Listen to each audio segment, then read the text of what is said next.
जय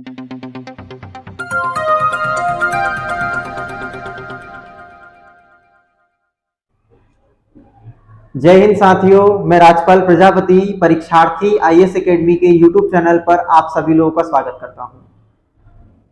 जैसा कि आप जानते हैं, हमने कंप्यूटर स्टार्ट किया था जिसकी पहली क्लास हो चुकी है, जिसमें हमने कंप्यूटर का सामान्य परिचय देखा था। आज जो क्लास है उसमें हम कंप्यूटर का वर्गीकरण करेंगे, यानी कि आपका क्लासिफिकेशन ऑफ कंप्यूटर। जिस किसी बच्चे ने पहली क्लास नहीं देखी है तो उसकी डिस्क्रिप्शन बॉक्स में लिंक दी गई है, जिसके माध्यम से आप पहली क्लास को देख सकते हैं।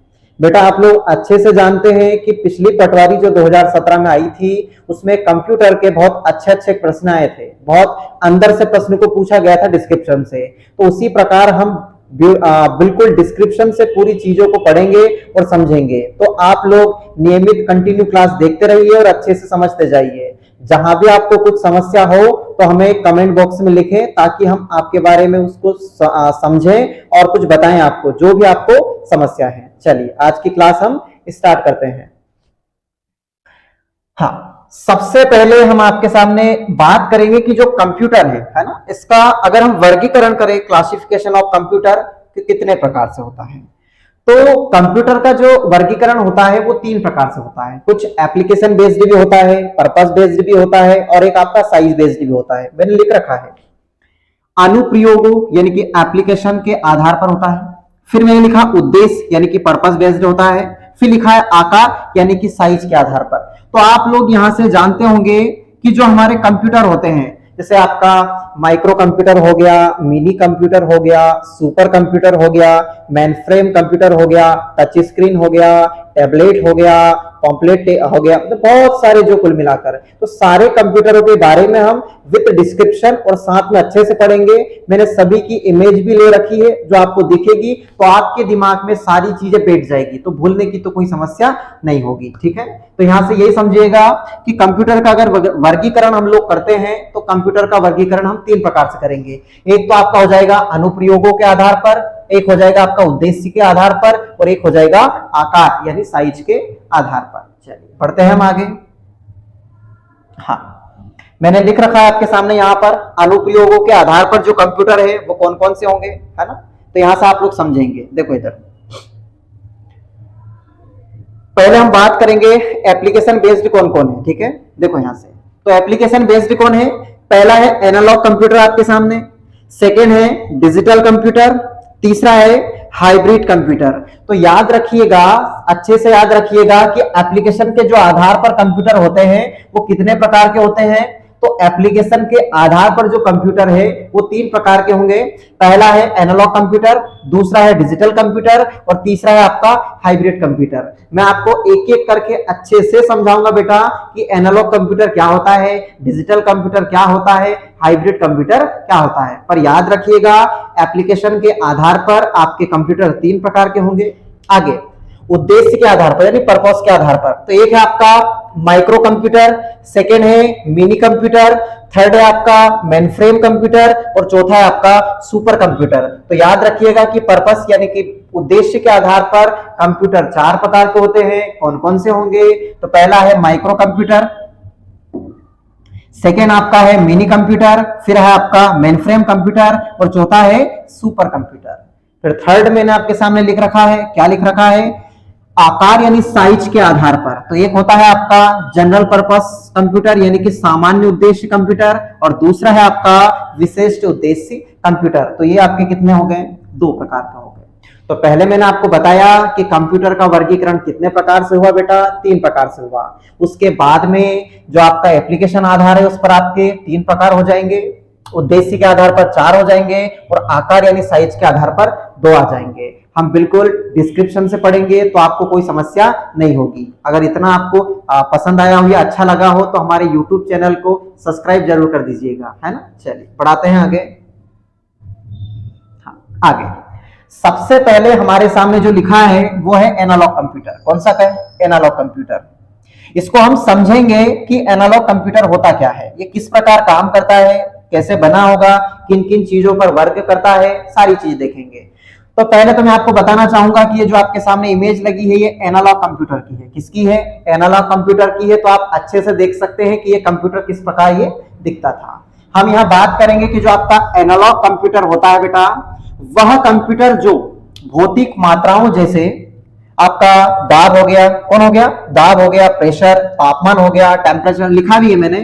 वह कंप्यूटर जो भौतिक मात्राओं जैसे दाब, प्रेशर, तापमान, टेम्परेचर, लंबाई, लेंथ, ऊंचाई, हाइट आदि को माप कर उनके परिणाम अंकों में व्यक्त करते हैं, एनालॉग कंप्यूटर कहलाते हैं। तो सीधा सा आप लोग यहां से याद रखिएगा कि एनालॉग कंप्यूटर क्या करता है। तो एनालॉग कंप्यूटर जो होता है वो भौतिक मात्राओं यानी कि फिजिकल क्वांटिटीज, अब कौन कौन? दाब हो गया, तापमान हो गया, लंबाई हो गई, ऊंचाई आदि की जो गणना करता है ना, तो उनके परिणाम को दिखाता किसमें है? अंकों में, डिजिट में दिखाता है, जिसे हम कहते हैं एनालॉग कंप्यूटर। इन कंप्यूटरों का प्रयोग, क्या लिखा है? इन कंप्यूटरों का प्रयोग अधिकतर विज्ञान यानी साइंस और इंजीनियर के क्षेत्र में किया जाता है। तो यहां से याद रखिएगा, प्रश्न हमारे सामने अगर बन जाए कि अधिकतर कौन से कंप्यूटर का इस्तेमाल विज्ञान और इंजीनियरिंग के क्षेत्र में होता है, तो एनालॉग कंप्यूटर का होता है। किसका होता है? एनालॉग कंप्यूटर का। आगे है, यह कंप्यूटर एनालॉग सिग्नल पर कार्य करते हैं, अर्थात एनालॉग कंप्यूटर में इनपुट एनालॉग सिग्नल के रूप में दिया जाता है। अब एनालॉग कंप्यूटर है तो एनालॉग सिग्नल पर ही काम करेगा, और सिग्नल इनपुट के रूप में जो दिया जाता है वो भी एनालॉग सिग्नल ही दिया जाता है। तो आपको दो चीजें यहां से फोकस करनी है कि जो आपका एनालॉग कंप्यूटर है ये किसको दर्शाता है? तो भौतिक राशियों की गणना करता है, और उन राशियों की जो गणना करता है तो जो आपका परिणाम निकल कर आता है उसे अंक या डिजिट के रूप में ये डिस्टिफाई यानी कि बताता है कुल मिलाकर, है ना। फिर उसके बाद आपको याद रखना है, क्या याद रखना है? कि ये सबसे ज्यादा इस्तेमाल किसमें होता है? विज्ञान और इंजीनियरिंग के क्षेत्र में होता है, और ये एनालॉग सिग्नल के रूप में कार्य करता है, ठीक। और यहां पर आपके सामने इसकी इमेज लगी है, जिससे आप समझ सकते हैं कि आपका एनालॉग कंप्यूटर कुछ इस प्रकार दिखता था। उम्मीद है दोस्तों आप लोगों को एनालॉग कंप्यूटर समझ में आया होगा। बढ़ते हैं आगे। हाँ, एनालॉग कंप्यूटर के बारे में कुछ और लिखा है क्या? हाँ बिल्कुल लिखा है, क्योंकि एनालॉग जो कंप्यूटर है इसका एक वर्क भी होगा कि ये क्या कार्य करता होगा। फिर होगा कि जो एनालॉग कंप्यूटर है अगर सारे ही काम, अगर मान लीजिए सोचिएगा आप लोग, अगर यही कर देता तो फिर डिजिटल कंप्यूटर की आवश्यकता क्यों लगी? हाइब्रिड कंप्यूटर की आवश्यकता क्यों लगी? माइक्रो, मिनी, सुपर, इन कंप्यूटरों की आवश्यकता क्यों ही लगी? तो याद रखिएगा ये 100% शुद्धता नहीं देता है ना। मेमोरी बहुत कम होती है, तो याद रखिएगा कि एनालॉग कंप्यूटर की मेमोरी बहुत कम होती है। इन कंप्यूटरों में 100% शुद्धता यानी एक्यूरेसी नहीं होती है, यानी ये 100% शुद्धता नहीं दर्शाएगा। आगे लिखा है एग्जाम्पल, थर्मामीटर, एनालॉग घड़ी, ऑडोमीटर, पेट्रोल पंप पर लगाए गए एनालॉग कंप्यूटर। तो याद रखिएगा बहुत सारे एग्जाम्पल मैंने बता दिए कि हमारे एनालॉग कंप्यूटर का इस्तेमाल कहां कहां होता है। थर्मामीटर में इस्तेमाल होता है। एक क्वेश्चन पूछता हूं मैं आपसे साइंस का, बेटा बताइएगा कि मानव शरीर का टेम्परेचर सेल्सियस में, फ़ारेनहाइट में और केल्विन पैमाने पर कितना होता है ना। डिस्क्रिप्शन बॉक्स में तीनों का आंसर आप दीजिएगा। फिर है एनालॉग घड़ी, फिर आपका ऑडोमीटर और पेट्रोल पंप पर लगाए गए एनालॉग कंप्यूटर, सब इसी के आधार पर होते हैं। उम्मीद है दोस्तों आप लोगों को समझ में आ रहा होगा। स्क्रीनशॉट ले लीजिए इसका आप लोग। चलिए बढ़ाते हैं आगे। हाँ, आगे आपके सामने है डिजिटल कंप्यूटर। अब आपको तो पता है कि पूरा जो युग है वही डिजिटल जमाने का हो गया पूरा का पूरा, है ना। तो डिजिटल कंप्यूटर की आवश्यकता तो लगेगी बिल्कुल, है ना। देखिए इधर इमेज देख सकते हैं, डिजिटल कंप्यूटर ये रहा। अब डिजिटल कंप्यूटर की बात करें तो सीधा सीधा डेस्कटॉप ही दिख रहा है आपको यहाँ पर, है ना। चलिए, यह कंप्यूटर अंकों की गणना करता है, यानी जो ये कंप्यूटर है ये अंकों की गणना करेगा। यह वह है जो व्यापार या बिजनेस को चलाने में सहायता करता है। तो आपने यहां से देखा होगा बिजनेस के साथ साथ ये बहुत सारे काम करता है कुल मिलाकर, या बिजनेस में सबसे ज्यादा इसका इस्तेमाल होता है। कितना ही बड़ा से बड़ा बिजनेसमैन होगा उसके पास खुद का एक पर्सनल पीसी होगा या डेस्कटॉप होगा, जिसके माध्यम से वो सारे काम आसानी से कर सके। फिर लिखा है डिजिटल कंप्यूटर आंकड़ों को 0 और 1 के रूप में परिवर्तित कर उन्हें इलेक्ट्रॉनिक रूप में ले आता है।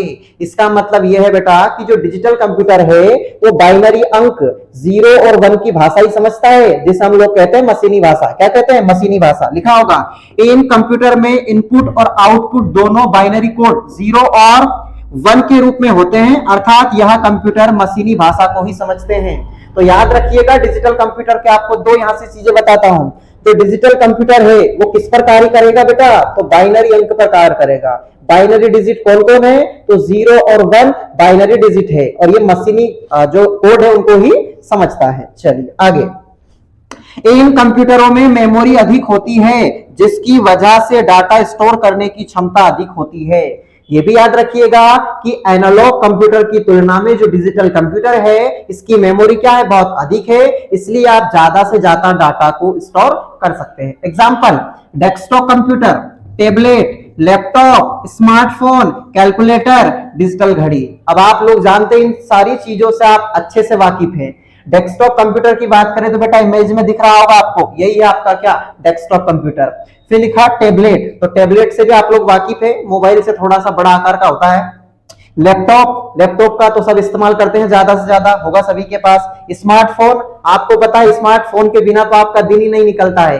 ऐसा ना हो किसी दिन पता चला कि स्मार्टफोन, अगर बताता हूं आपको कि अगर किसी के पास आज का जो युग है उसमें अगर किसी के पास एक दिन भी स्मार्टफोन ना हो तो उसका पूरा दिन ही नहीं निकलता है, जो डेली स्मार्टफोन का इस्तेमाल करता है ना। चलिए, तो इससे थोड़ा सा वैसे दूरियां भी बनाकर रखें, क्योंकि आपको पता है आपकी आंखें खराब हो सकती है इससे, है ना।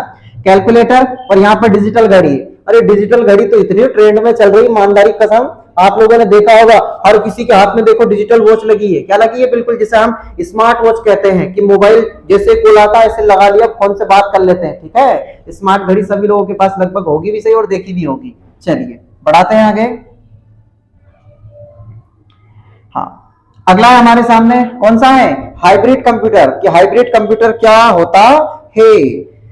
तो एनालॉग और डिजिटल कंप्यूटर दोनों को मिलाकर जो कंप्यूटर बनता है उसे हाइब्रिड कंप्यूटर कहते हैं। ये इमेज लगा आपके सामने, देख लो इतना बड़ा, ये ऐसा होता था हाइब्रिड कंप्यूटर। क्या होता है?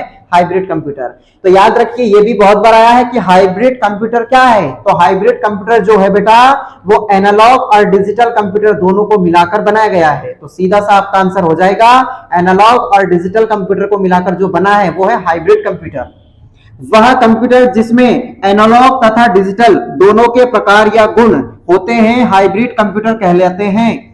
जैसे पेट्रोल पंप पर लगी मशीन, हार्ट बीट मापने वाली मशीन और ब्लड प्रेशर चेक करने वाली मशीन। आप लोगों ने देखा होगा बीपी चेक करते नहीं करते हम हमारे घर, जैसे हम हॉस्पिटल में जाते हैं, ब्लड प्रेशर, किसी का ब्लड प्रेशर हाई हो जाता है, किसी का लो हो जाता है, घबराहट होने लग जाती है। उसके बाद क्या लिखा? हार्ट बीट, यानी कि वही अपनी 1 मिनट में 72 बार धड़कता नहीं धड़कता, अपना हार्ट बीट होती नहीं होती है? बिल्कुल होती है। तो इन सारी चीजों को मापना, पेट्रोल पंप पर लगी मशीन पेट्रोल की होती कि नहीं होती गिनती, पेट्रोल 1 2 3 चलता कि नहीं चलता, पेट्रोल डलता नहीं डलता है, वही वाली। तो इन सारी चीजों का ये जो एग्जाम्पल है ये किसके हैं? हाइब्रिड कंप्यूटर के हैं। पर याद रखिएगा इनमें से कुछ एग्जाम्पल आपके एनालॉग कंप्यूटर में भी है, कुछ आपके डिजिटल में भी है। इसलिए है बेटा क्योंकि हाइब्रिड कंप्यूटर एनालॉग और डिजिटल से मिलकर ही तो बना है, ठीक है।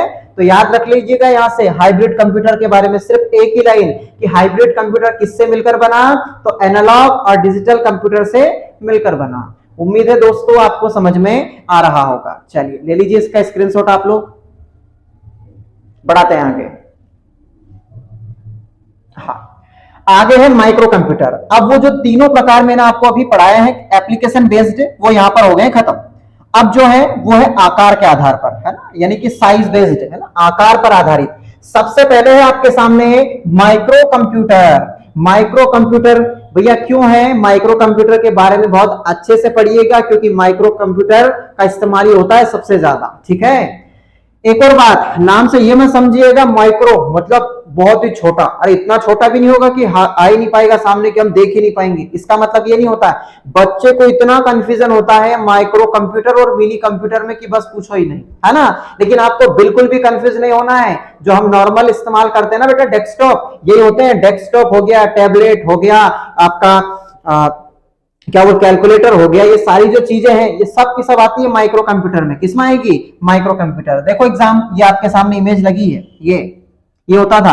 अब थोड़ा थोड़ा इसको देखो, ये लगभग लगभग आपको दिख रहा होगा डेस्कटॉप जैसा। किसके जैसा दिख रहा होगा? सेम टू सेम दिख रहा है डेस्कटॉप। पता है ये जो आपको टीवी दिख रही ना, ये टीवी तो आपको ऐसी लग रही होगी कि पुराने जमाने में व्हाइट और ब्लैक एंड व्हाइट टीवी नहीं आती थी, ऐसी टीवी लग रही है। पर आपको समझना है कि ये कंप्यूटर है माइक्रो कंप्यूटर। देखो, माइक्रो कंप्यूटर कहे जाने के दो कारण हैं। अगर हम इसे माइक्रो कंप्यूटर कहना चाहते हैं तो क्या क्या कारण है?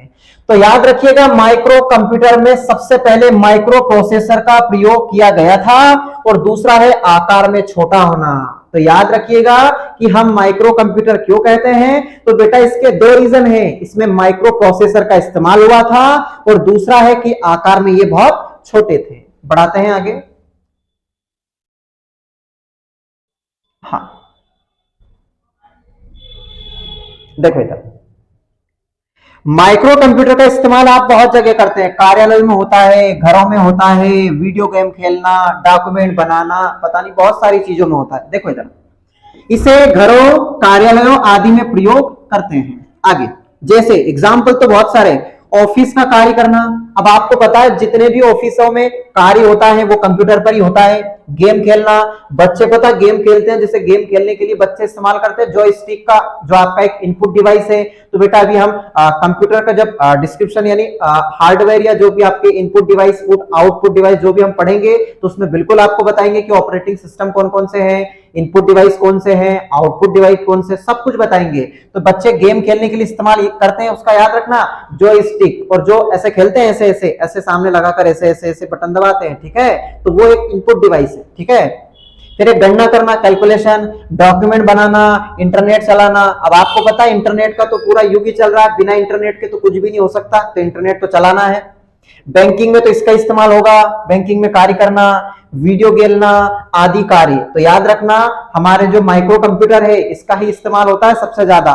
याद रखिएगा, माइक्रो कंप्यूटर को माइक्रो कंप्यूटर क्यों कहते हैं, इसका दो रीजन है बेटा। ये आकार में बहुत छोटा है, और साथ साथ एक और क्या है, तो इसमें सबसे पहले माइक्रो प्रोसेसर का इस्तेमाल किया गया था। आगे, इसे डेस्कटॉप कंप्यूटर भी कहा जाता है। तो याद रखिएगा, प्रश्न आ जाए कि निम्नलिखित में से किसे डेस्कटॉप कंप्यूटर कहा जाता है, तो आप बताएंगे कि डेस्कटॉप कंप्यूटर कहा जाता है माइक्रो कंप्यूटर को। किसको? माइक्रो कंप्यूटर को। देखो बिल्कुल सेम टू सेम उसके जैसे ही है, वो तो स्कार भी वही है ना। जैसे desktop computer, laptop computer, notebook computer, mobile phone, calculator, ये सब के सब क्या है? डेस्कटॉप कंप्यूटर है। इसलिए इसे माइक्रो कंप्यूटर को डेस्कटॉप कंप्यूटर कहते हैं। उम्मीद है दोस्तों आप लोगों को इतना समझ में आया होगा। चलिए स्क्रीनशॉट ले लीजिए इसका आप लोग। चलिए बढ़ाते हैं आगे। आगे है मिनी कंप्यूटर। अब नाम ऐसा लिखा आपके सामने मिनी कंप्यूटर, तो बच्चों को ऐसा लगता है जैसे वो आती है ना 5 रुपए 10 रुपए में, मेले में 5 रुपए की मिनी कार की छोटी सी ऐसी कार ले लीजिए, ऐसे ऐसे चलाएंगे। तो बेटा वो मिनी कार नहीं है ये, है ना। यहाँ तो एक कंपनियों में सर्वर को चलाते हैं इसके ऊपर, जैसे छोटी छोटी कंपनियां, जैसे कोई बहुत बड़ी बड़ी कंपनियां भी होगी तो बड़ी वाली कंपनियों में हम मेन फ्रेम कंप्यूटर का इस्तेमाल करेंगे। पर हम नॉर्मल छोटी छोटी जो भी कंपनी जहां पर छोटे छोटे सर्वरों को जोड़ना हो, तो वहां पर हम इस्तेमाल करते हैं मिनी कंप्यूटर का। नहीं तो पता चला नाम से समझ लो कि ये तो एक 5 रुपए की कार है छोटी सी, ऐसा आपको नहीं समझना। ये मैं आपके सामने बनाया, ये मिनी कंप्यूटर इस प्रकार का, ये इसकी इमेज लगी है आपके सामने। चलो पढ़ते हैं इसको हम। मिनी कंप्यूटर, यह कंप्यूटर आकार में माइक्रो कंप्यूटर से बड़े तथा मेनफ्रेम कंप्यूटर से छोटे। तो बेटा आप लोगों को ये अपने गांव की भाषा में अगर मान लो मैं आपको थोड़ा सा समझाऊं, तो ये समझ लो ये गोदरेज होती है जो दहेज में मिलती है, ईमानदारी कसम शादी में, तो ये गोदरेज जैसा दिख रहा है आप लोगों को। तो ये आपके माइक्रो कंप्यूटर से तो होता है बड़ा, क्योंकि माइक्रो कंप्यूटर बेटा डेस्कटॉप होता है, तो माइक्रो कंप्यूटर से तो बड़ा है, लेकिन मेन फ्रेम कंप्यूटर इससे भी बड़ा है। तो याद रखिएगा कैसा, कि मिनी जो कंप्यूटर है वो माइक्रो कंप्यूटर से तो है बड़ा, लेकिन मेन फ्रेम कंप्यूटर से है छोटा। आगे, इनका प्रयोग कंपनियों में सर्वर बनाने में किया जाता है। तो जो भी कंपनियां रहती है उसमें सर्वर, जैसा आप लोगों ने देखा होगा ऑनलाइन पेपर होते हैं हम लोगों के, तो वहां एक साथ सर्वर, सारे के सारे कंप्यूटरों को एक साथ जोड़कर सर्वर दिया जाता, नहीं दिया जाता, जिसके माध्यम से हमारा ऑनलाइन पेपर होता है। तो कंपनियों में सर्वर के रूप में इसका इस्तेमाल होता है। तो इनका उपयोग कॉल सेंटर में होगा, बैंकिंग में होगा, database management, business, transaction, processing आदि कार्यों में इसका उपयोग होता है या इसके लिए इसका प्रयोग होता है। तो याद रखिएगा, मिनी कंप्यूटर आकार में माइक्रो कंप्यूटर से बड़ा और मेनफ्रेम कंप्यूटर से छोटा, और ज्यादातर इसका इस्तेमाल होगा कंपनियों में छोटे सर्वर बनाने में। जो बड़े सर्वर बनने वाले हैं वो बनेंगे मेनफ्रेम कंप्यूटर से, और छोटे जो सर्वर बनते हैं वो बनते हैं मिनी कंप्यूटर से। और ये आपके सामने इसकी इमेज दिख रही है। उम्मीद है आप लोगों को समझ में आ रहा होगा। अगर बच्चों आप लोगों का टारगेट ही पटवारी है बनना, तो ईमानदारी की कसम ठीक से अगर आप लोग पढ़ लिए, पूरे वीडियो को अच्छे से समझ लिया ना, तो मैं आपको सारी ही चीजें बिल्कुल क्लियर कर दूंगा, सारे के सारे। मैं यहां पर आपके लिए एग्जाम बेस्ड क्वेश्चन भी लाया हूं इससे रिलेटेड, अभी आगे आपके सामने आएंगे, तो आपको किसी भी प्रकार की कोई समस्याओं का सामना नहीं करना पड़ेगा। पर अच्छे से बोर्ड पर देखते जाइए और समझते जाइए। चलिए ले लीजिए इसका स्क्रीनशॉट, फिर बढ़ाते हैं हम आगे।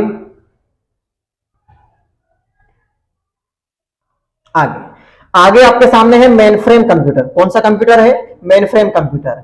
यहां से हम सीधा सा समझ जाएंगे कि ये जो मेनफ्रेम कंप्यूटर है ये आपके मिनी कंप्यूटर से तो होगा बड़ा, लेकिन सुपर कंप्यूटर से फिर छोटा होगा, है ना। यह कंप्यूटर आकार में मिनी कंप्यूटर से बड़े लेकिन सुपर कंप्यूटर से छोटे, क्योंकि सुपर कंप्यूटर तो घर जैसा बहुत बड़ा होता है बेटा। ये आपके सामने इमेज दिख रही है, ये है आपका कौन सा कंप्यूटर? Mainframe computer. देखो आप ये कितने जुड़े, ये देखो आप, ये ऐसे बने, ये देखो। तो ये आपके सामने जो दिख रहे हैं ये आपके क्या है? मेनफ्रेम कंप्यूटर है, ठीक है। इन कंप्यूटर में डाटा प्रोसेसिंग क्षमता अधिक होती है। अब अधिक तो होगी सही, क्योंकि मिनी कंप्यूटर से बड़ा है, ये मिनी कंप्यूटर से ज्यादा काम करेगा, बड़ा सर्वर बनाएगा।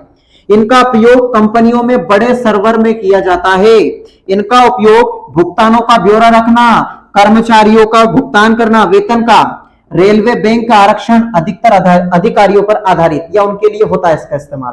तो समझेंगे, मेनफ्रेम कंप्यूटर मिनी कंप्यूटर से बड़ा हो जाएगा, सुपर कंप्यूटर से छोटा हो जाएगा। एक तो आपका यहां से बन जाएगा।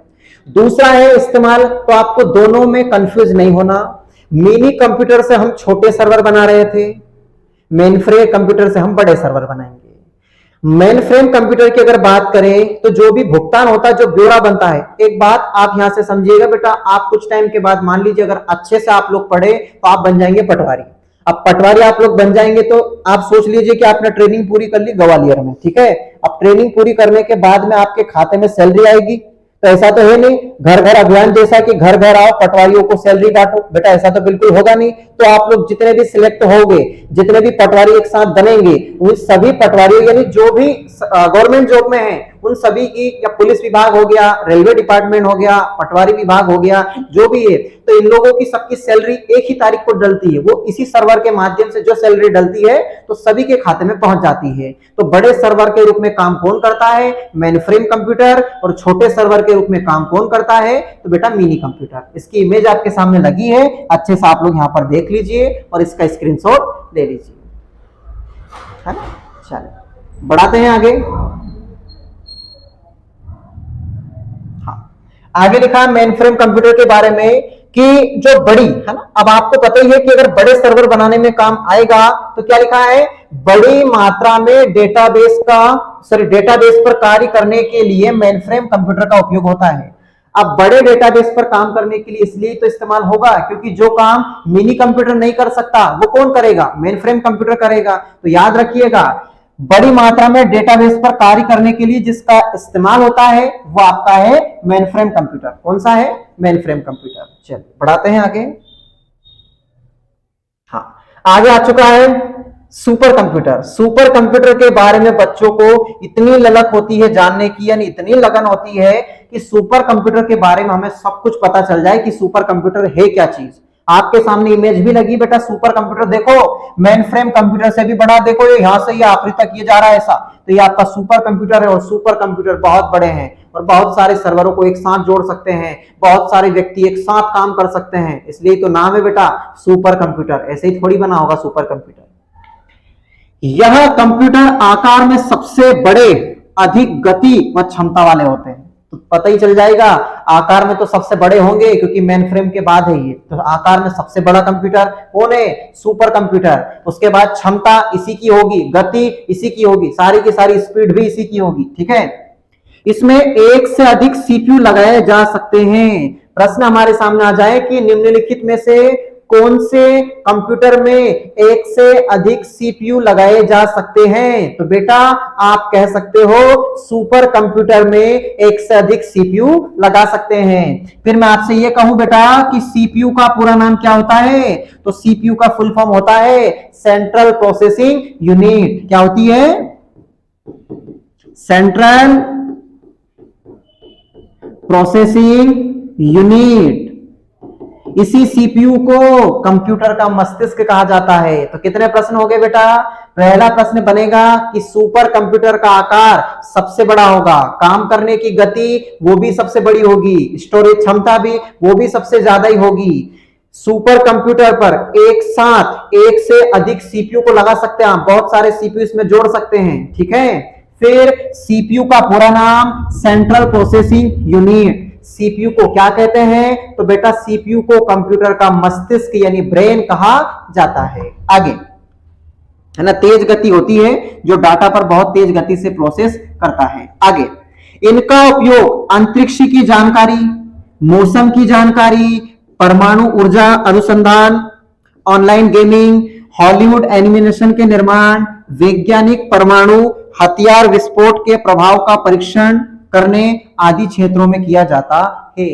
तो जितने भी बड़े बड़े काम होते हैं ना, जैसे बहुत सारी बॉलीवुड मूवी बनती है, हॉलीवुड मूवी बनती है, तो इनका जो एनिमेशन करते हैं, जमाते पूरी चीजें, उसमें भी किसका इस्तेमाल करते हैं? आपके सुपर कंप्यूटर का। क्योंकि बेटा जो मूवियां भी रहती है ना, वो एक दिन में थोड़ी बन जाती है, उनके भी रोल होते हैं कि इतना बड़ा यहाँ बनाएंगे, ये शूट होगा, फिर यहाँ शूट होगा, कि हैदराबाद में होगा, फिर मुंबई में होगा, कि यहाँ लखनऊ में होगा, तो सारी चीजें बनाएंगे, फिर उनको सबको जोड़ना, तो ये सारा जो काम सही से जमाना, पूरी चीजें, किसी भी प्रकार की कोई दिक्कत ना हो, तो सब काम करता है सुपर कंप्यूटर। कौन करता है बेटा? सुपर कंप्यूटर करता है। उम्मीद है आपको समझ में आ रहा होगा। चलिए बढ़ाते हैं आगे। स्क्रीनशॉट ले लीजिए पहले इसका, है ना, सुपर कंप्यूटर का। हाँ चलिए बढ़ाते हैं आगे। हाँ, मैंने आपको अभी कहा था कि एग्जाम बेस्ड क्वेश्चन मैंने लिख रखे हैं आपके सामने, उनको हम पढ़ेंगे। देखो इधर चलिए क्या लिखा है? सुपर कंप्यूटर से रिलेटेड है वो। सुपर कंप्यूटर की गति को मापने की इकाई को फ्लॉप्स कहा जाता है। तो फिर प्रश्न आपके सामने बनेगा कि सुपर कंप्यूटर की गति को किसमें मापा जाता है? फ्लॉप्स में मापा जाता है। और उसका फुल फॉर्म भी याद रखना, फ्लोटिंग पॉइंट ऑपरेशंस पर सेकेंड। तो याद रखें, सुपर कंप्यूटर की गति को किसमें मापेंगे? तो बेटा फ्लॉप्स में मापेंगे। पूरा नाम फ्लोटिंग पॉइंट ऑपरेशंस पर सेकेंड होता है या कहा जाता है। चलिए दूसरा, सुपर कंप्यूटर के जनक सीमोर क्रे को कहा जाता है। यह भी प्रश्न आपके सामने पहले एग्जाम में बन चुका है कि सुपर कंप्यूटर का जनक किसे कहा जाता है? तो सीमोर क्रे को सुपर कंप्यूटर का जनक माना जाता है। आगे भारत का पहला सुपर कंप्यूटर, तो भारत का पहला सुपर कंप्यूटर है परम 8000 परम 8000। किसने बनाया था? तो सीडेक पुणे। कब बनाया था? 1991 में। सीडेक का पूरा central for development of advance computing. तो याद रखिएगा कि हमारे भारत का पहला सुपर कंप्यूटर कौन सा था? तो वो हमारा था परम 8000, जिसको बनाया किसने था? सीडेक पुणे। कब बनाया था? 1901। और ये लिखा सीडेक का फुल फॉर्म। तो बेटा अच्छे से याद रखिएगा, सुपर कंप्यूटर की गति को किसमें मापते हैं? फ्लॉप्स में मापते हैं। पूरा नाम हो गया फ्लोटिंग पॉइंट ऑपरेशंस पर सेकेंड। सुपर कंप्यूटर का जनक किसे कहते हैं? तो सीमोर क्रे को कहा जाता है। भारत का पहला सुपर कंप्यूटर कौन सा है? तो परम 8000 है। बनाया किसने? सीडेक पुणे ने बनाया। कब? 1991 में। और ये इसका फुल फॉर्म हो गया। उम्मीद है मित्रों आप लोगों को समझ में आ रहा होगा। स्क्रीनशॉट ले लीजिए इसका आप लोग। चलिए बढ़ाते हैं आगे। फिर लिखा है जो परम सिद्धि है। कौन? परम सिद्धि। परम सिद्धि एक और भारतीय सुपर कंप्यूटर है। और यहां प्रत्युष के समान सूची में 63वें स्थान पर है। तो याद रखिए वर्तमान में अभी हमारे भारत का सबसे तेज चलने वाला या सबसे नया सुपर कंप्यूटर कौन है, तो वो है परम सिद्धि। एक और भारतीय कंप्यूटर है और यहां से ये भी याद रखना प्रत्युष के समान सूची में 63वें स्थान पर है। अगर ये ऑप्शन नहीं होगा तो प्रत्युष होगा। कौन होगा? प्रत्युष। यहां परम सिद्धि को वर्तमान में सबसे तेज भारतीय सुपर कंप्यूटर बनाता है। आगे, इस सुपर कंप्यूटर को पुणे में centre for development of advance computers के मुख्यालय में रखा गया है। तो याद रखिएगा परम सिद्धि सबसे तेज अभी वर्तमान में हमारा सुपर कंप्यूटर है। इसको कहां रखा गया है? तो पुणे में रखा गया है और ये प्रत्युष के समान ही है, लगभग सूची में 63वें स्थान पर है। उम्मीद है दोस्तों अगर हमारा वीडियो आपको पसंद आ रहा है तो हमारे वीडियो को लाइक जरूर कीजिएगा, यूट्यूब चैनल को सब्सक्राइब कीजिए और वीडियो को अधिक से अधिक शेयर करें। चलिए बढ़ाते हैं आगे। हाँ, फिर विश्व का पहला सुपर कंप्यूटर, ये सारी जानकारी भी आपके पास होनी चाहिए। विश्व का पहला सुपर कंप्यूटर क्या है? इलिया 4 है, जिसने 1975 में काम करना आरंभ किया। इसे डेनियल स्लोटनिक ने विकसित किया। 3 प्रश्न बन गए। विश्व का पहला सुपर कंप्यूटर कौन सा है? तो वो आपका है इलियो 4 है। इसने काम कब स्टार्ट किया? 1975 में। इसको बनाया किसने? डेनियल स्लोटनिक ने विकसित किया। याद रखिएगा। आगे, यह अकेले ही एक बार में 64 कंप्यूटरों का काम कर सकता है। तो देखो ये नॉर्मल कंप्यूटर से तो बहुत ज्यादा काम करता है। ये नॉर्मल कंप्यूटर की तुलना में नॉर्मल कंप्यूटर से 64 कंप्यूटरों के बराबर काम कर सकता है। इसकी मुख्य मेमोरी में 80 लाख शब्द आ सकते हैं। तो ये मैंने आपको इसलिए बता दिया बेटा कि सुपर कंप्यूटर के बारे में आपको पता होना चाहिए। तो याद रखिएगा विश्व का पहला सुपर कंप्यूटर इलिया 4 है, जिसने 1975 में काम करना प्रारंभ किया है, बनाया है डेनियल स्लोटनिक के द्वारा। और ये नॉर्मल कंप्यूटर की तुलना में ये 64 कंप्यूटरों के समान कार्य कर सकता है, उनके बराबर अकेला ही। इसकी मुख्य मेमोरी में 80 लाख शब्द आ सकते हैं। तो याद रखिएगा इसकी मेमोरी में कितने शब्द आ सकते हैं? 80 लाख शब्द। वर्तमान में अमेरिका सुपर कंप्यूटर फ्रंटियर को दुनिया का सबसे तेज कंप्यूटर चुना गया है, सुपर कंप्यूटर। अब प्रश्न आ जाए कि वर्तमान में दुनिया का सबसे तेज सुपर कंप्यूटर कौन सा है? तो बेटा वो है फ्रंटियर। कौन है? फ्रंटियर है। वो किसका है? तो बेटा वो है अमेरिका का। किसका है? अमेरिका का। उम्मीद है आपको समझ में आ रहा होगा। ले लीजिए इसका स्क्रीनशॉट। चलो अब हमारे पास आया है तीसरे टाइप पर आधारित। कौन है? उद्देश्य पर आधारित। तो सबसे ज्यादा जो मेन जरूरी है ना बेटा वो दोनों है। कौन कौन है? एक तो एप्लीकेशन बेस्ड है और दूसरा आपका है साइज बेस्ड। इसमें कुछ इतना ज्यादा नहीं है। पर्पस बेस्ड में पहला था सामान्य उद्देश्य कंप्यूटर, जनरल पर्पस कंप्यूटर। क्या है? यह वह कंप्यूटर है जिनका प्रयोग साधारण कार्य करने के लिए किया जाता है, जैसे पत्र तैयार करना, डॉक्यूमेंट तैयार करना, डॉक्यूमेंट प्रिंट करना। तो ये नॉर्मल कंप्यूटर है बेटा, सामान्य उद्देश्य कंप्यूटर, जिनका उपयोग सामान्य कार्य को करने के लिए किया जाता है। दूसरा विशिष्ट उद्देश्य कंप्यूटर, स्पेशल पर्पस कंप्यूटर। इनको समझेंगे। यह वह कंप्यूटर है जिन्हें किसी विशेष कार्य के लिए तैयार किया जाता है एवं इनके सीपीयू की क्षमता उस कार्य के अनुरूप होती है जिसके लिए इन्हें तैयार किया गया है, जैसे अंतरिक्ष विज्ञान, मौसम विज्ञान, उपग्रह संचालन, अनुसंधान एवं शोध, यातायात नियंत्रण आदि। तो जो हमारे विशिष्ट उद्देश्य कंप्यूटर होते हैं वो जिनके आधार पर तैयार किए जाते हैं, उनका पूरा का पूरा जो वर्क है वो अच्छे तरीके से कर देते हैं। और किसके लिए इस्तेमाल होता है? याद रखिएगा आपके अंतरिक्ष विज्ञान, मौसम विज्ञान, उपग्रह संचालन, अनुसंधान, शोध, यातायात नियंत्रण के लिए। जैसे ट्रैफिक होता नहीं होता, ट्रैफिक पुलिस वगैरह होती है, तो उसमें भी हमारे किस कंप्यूटर का इस्तेमाल होगा? स्पेशल पर्पस कंप्यूटर का। चलिए बढ़ाते हैं आगे। अब जो आपके सामने आने वाले हैं ये है अन्य कंप्यूटर। बेटा इनको बहुत अच्छे से समझना है, कोई भी नहीं बताता है लेकिन मैं आपको बता रहा हूं क्यों? क्योंकि आपके एग्जाम में यहां से भी प्रश्न आ सकते हैं। ये है अन्य कंप्यूटर। कौन है? अन्य कंप्यूटर। पहला है सतह कंप्यूटर, जिसे हम बोलते हैं सरफेस कंप्यूटर। ये आपके सामने दिख रहा है सरफेस कंप्यूटर, ये सतह कंप्यूटर। सरफेस कंप्यूटर का मतलब है बेटा ये है टच स्क्रीन, सीधी सी बात है। आपको दिख रहा है, देखो ये यहां पर ये ऐसे टच कर रही है। क्या कर रहे हैं? टच कर रहे हैं, ठीक है। वह कंप्यूटर जहां पर यूजर मॉनिटर स्क्रीन पर सीधे स्पर्श यानी कि टच करके कार्य कर सकता है, सतह कंप्यूटर कहलाता है। तो जिसे हम टच स्क्रीन से चला सकते हैं उसे सतह कंप्यूटर कहा जाता है, सरफेस कंप्यूटर। स्क्रीनशॉट ले लीजिए इसका। चलिए बढ़ाते हैं आगे। अगला है आपके सामने पॉम टॉप कंप्यूटर। कौन सा? पॉम टॉप कंप्यूटर। देखो पॉम का मतलब होता है हथेली। क्या होती है पॉम का मतलब? हथेली। तो ऐसा कि इसे बिल्कुल यहां हाथों में रख ले, अपनी हथेली के बराबर एक छोटा सा कंप्यूटर ऐसा। देखो ये लिखा, ये देखो यहां पर ये हाथों में ले लिया गया, ये छोटा सा कंप्यूटर इतना सा बड़ा दिख रहा है आप लोगों को। ये देखो हथेली में रख लिया गया ऐसे, ठीक है। ये रहा आपके सामने। यह लैपटॉप कंप्यूटर से छोटे होते हैं जिनको हथेली पर रखकर चलाया जा सकता है।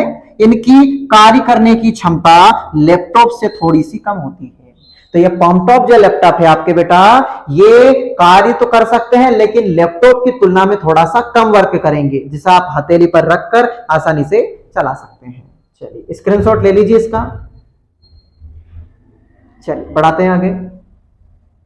ये जो कंप्यूटर मैं आपको बता रहा हूं ना, ये अन्य कंप्यूटर है। इनके बारे में अगर आपको जानकारी होगी ना तो कंप्यूटर से रिलेटेड आपका एक भी प्रश्न एग्जाम में नहीं छूटेगा। फिर कौन सा कंप्यूटर है? Tablet computer. Tablet computer. आप लोगों को पता है बच्चे पढ़ने के लिए टेबलेट का इस्तेमाल करते हैं, क्योंकि जो मोबाइल होता है बेटा, मोबाइल की स्क्रीन होती है छोटी। कैसी होती है? मोबाइल की स्क्रीन होती है छोटी। इसलिए किसका इस्तेमाल करते हैं बच्चे आजकल पढ़ने के लिए? टैबलेट का इस्तेमाल करते हैं। क्यों? क्योंकि वो मोबाइल से बड़ा होता है ना, उसकी स्क्रीन बड़ी होती है ना। चलिए देखते हैं। ये आपके सामने देखो, ये दिख रहा है, ये है आपका टैबलेट। देखो इतना बड़ा, ये हाथ से पकड़कर हम आसानी से इस प्रकार चला सकते हैं, ठीक है। यह कंप्यूटर बहुत ही छोटे कंप्यूटर होते हैं। यह साइज में मोबाइल से बड़े होते हैं। टेबलेट कंप्यूटर टच स्क्रीन प्रकार के भी होते हैं। बेटा आप लोगों ने देखा होगा टेबलेट मोबाइल जैसे ही तो होते हैं, ऐसे टच जैसे ही तो चलाते हैं हम लोग, और ये मोबाइल से होते हैं बड़े। चलिए ले लीजिए इसका स्क्रीनशॉट। बढ़ाते हैं। हाँ, अब थोड़ा सा समझना है कि जो हमारा कंप्यूटर है, कौन है? कंप्यूटर और कैलकुलेटर में क्या अंतर है, क्योंकि बच्चे बहुत कंफ्यूज होते हैं कि कैलकुलेटर और आपके कंप्यूटर में क्या अंतर है। Difference between computer and calculator. Computer एक जनरल पर्पस इलेक्ट्रॉनिक डिवाइस है जो एक साथ अनेक ऑपरेशन अरिथमेटिक एंड लॉजिकल प्रदर्शित कर सकती है। और आप लोगों ने देखा होगा, मैं आपको अपनी लैंग्वेज में समझाता हूं कि कंप्यूटर पर आप बहुत सारे काम एक साथ कर सकते हैं। जैसे आप व्हाट्सएप चला रहे हैं, स्क्रीन को मिनिमाइज कर दीजिए, फिर कुछ खोल लीजिए, मान लीजिए आप आपका स्टोरेज वगैरह देख रहे हैं या कोई सी फाइल देख रहे हैं, उसको देख लीजिए, फिर मिनिमाइज कर दीजिए। तो सारी चीजें पर बहुत सारी फाइलों को चला सकते हैं और मिनिमाइज कर सकते हैं, यानी आप बहुत सारे काम एक साथ कर सकते हैं। किसके ऊपर? कंप्यूटर के ऊपर। लेकिन कैलकुलेटर में ऐसा थोड़ी होता बेटा। कैलकुलेटर का तो यहाँ इमेज भी बना आपके सामने, देखो ये कैलकुलेटर आपके सामने। आप प्लस कीजिए माइनस कीजिए, एक ही काम होगा एक साथ, कोई मिनिमाइज का तो कोई ऑप्शन नहीं यहाँ पर। तो ये सिर्फ एक ही बार कर सकता है जो भी करता है, ठीक है। लिखा भी है कैलकुलेटर के बारे में। कैलकुलेटर एक विशिष्ट इलेक्ट्रॉनिक डिवाइस होती है जो एक साथ अनेक ऑपरेशन प्रदर्शित नहीं कर सकती है, यह केवल अरिथमेटिक ऑपरेशन ही कर सकती है। यह आपके सामने दिख रहा है, ये प्लस करेगा तो प्लस माइनस जो भी है ये एक ही साथ कर सकता है, कोई मिनिमाइज का कोई ऑप्शन यहां पर नहीं होता। ये सिर्फ अरिथमेटिक जो है वही कर सकता है। चलिए उम्मीद करते हैं दोस्तों आपको ये वीडियो बहुत अच्छा लगा होगा। अगर हमारा वीडियो पसंद आया हो तो हमारे YouTube चैनल को सब्सक्राइब करें, वीडियो को लाइक करें और हमारे वीडियो को ज्यादा से ज्यादा शेयर करें। ठीक, धन्यवाद साथियों।